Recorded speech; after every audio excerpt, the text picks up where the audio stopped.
Hello বন্ধুরা, বাংলা উন্নয়ন চ্যানেলের পক্ষ থেকে অনেক অনেক জানাই স্বাগত। ভিডিওতে ক্লিক করার জন্য সঙ্গে সঙ্গে ধন্যবাদ। চলুন ভিডিওটা শুরু করা যাক।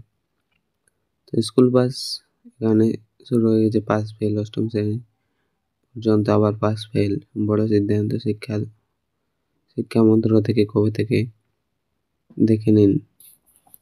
এটি নিয়মটি চালু হতে চলেছে। তো বিস্তারিত আলোচনা করব। শিক্ষা ব্যবস্থায় এক বড় পরিবর্তন আসতে চলেছে। কেন্দ্রীয় শিক্ষকের উদ্যোগে পঞ্চম থেকে অষ্টম শ্রেণী পর্যন্ত আবার ফিরে আনা হচ্ছে পাস ফেল প্রথা। 2009 সালে চালু হয়েছিল শিক্ষা অধিকার আইনের আওতায় অষ্টম শ্রেণী পর্যন্ত ফেল না করানোর যে নিয়ম ছিল তা এবার বাতিল করা হয়েছে। এই নতুন নিয়ম শিক্ষা মনোনয়নের লক্ষ্যে গৃহীয় একটি গুরুত্বপূর্ণ পদক্ষেপ বিস্তারিত করেছেন।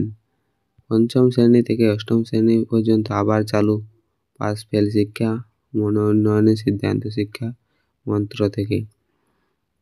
এখানে বলা আছে, কেন্দ্রীয় শিক্ষা সচিবের মতে একটি নতুন নিয়ম ছাত্রছাত্রীদের পড়াশোনার প্রতি মনোযোগী বৃদ্ধি করবে এবং শিক্ষকের দায়িত্ব দেওয়া রয়েছে তারা ছাত্রছাত্রীদের দুর্বল দিকগুলোর প্রতি নজর দিয়ে তাদের উন্নয়নে সহায়তা করা।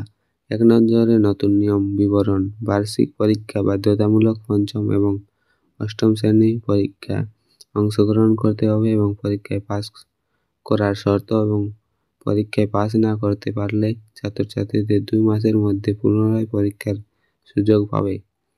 ফেল করলে পুনরায় পড়ার সুযোগ। দ্বিতীয়বার পরীক্ষার অকৃতকার্য ছাত্রছাত্রীদের একই শ্রেণীতে পড়তে হবে।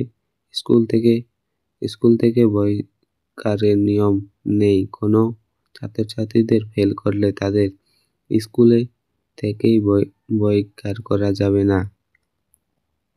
এবং এখানে বলা হয়েছে, কেন্দ্রীয় সরকার নতুন নিয়ম শিক্ষা মান উন্নয়নে এই গুরুত্বপূর্ণ পদক্ষেপ হিসেবে বিবেচিত হয়েছে। ছাত্রছাত্রীদের মৌখিক শিক্ষায় জোর দেওয়া, পড়াশোনার মান বৃদ্ধি এবং ফেল করলে আরও সুযোগ দেওয়ার মাধ্যমে শিক্ষা ব্যবস্থা কার্যকারিতা বৃদ্ধি পাবে। ফলে আশাবাদী কেন্দ্র।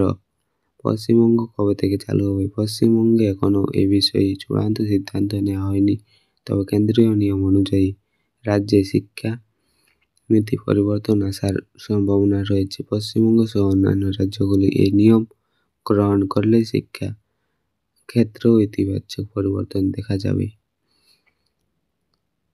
তো ভিডিওটি ভালো লাগলে ভিডিওতে লাইক করবে এবং চ্যানেলটা সাবস্ক্রাইব করবে যারা চ্যানেল নতুন হয়ে আছে। এখানে বলা হয়েছে যে আবার পাস ফেল প্রথা সিদ্ধান্ত নিয়ে চালু করা হবে। তো এখনো চালু করা হয়নি, তো চালু করা হবে অতি তাড়াতাড়ি।